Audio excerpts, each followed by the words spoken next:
এত বড় প্যান্ডেল সাধারণত হয় না বাংলাদেশে। প্রিয় ভাইরা, আমরা আজকের এই বিশাল ঐতিহাসিক তাফসীরুল কোরআনের প্রোগ্রাম থেকে এই এন্টারিম গভর্নমেন্টের কাছে বিনীত আবেদন জানাতে চাই, আপনারা শান্তিপ্রিয় মুসলিম জনতার ধৈর্যের পরীক্ষা নেবেন না।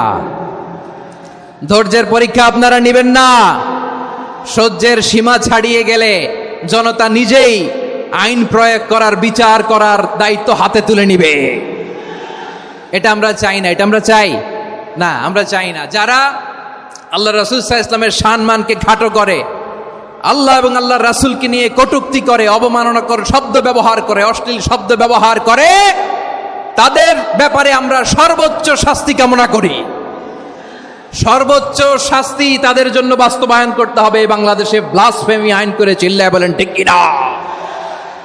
তা না হলে জনগণ যদি বিচার হাতে তুলে নেয়, এই বিশাল জনস্রোতকে থামানো সম্ভব না। আমরা শান্তি চাই কি চাই না? আওয়াজ করে বলেন।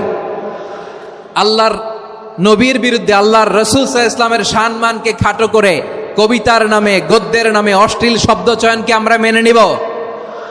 অশ্লীলতাকে আমরা মেনে নিব? কারণ আল্লাহর নবী আমার ঈমান, আমার নবী আমার ঈমান। নবীকে ভালোবাসা ঈমানের অংশ শুধু এতটুকু নয়, আমার নবীর ভালোবাসাটাই হচ্ছে ঈমান। চিল্লায় বলো ঠিক কিনা?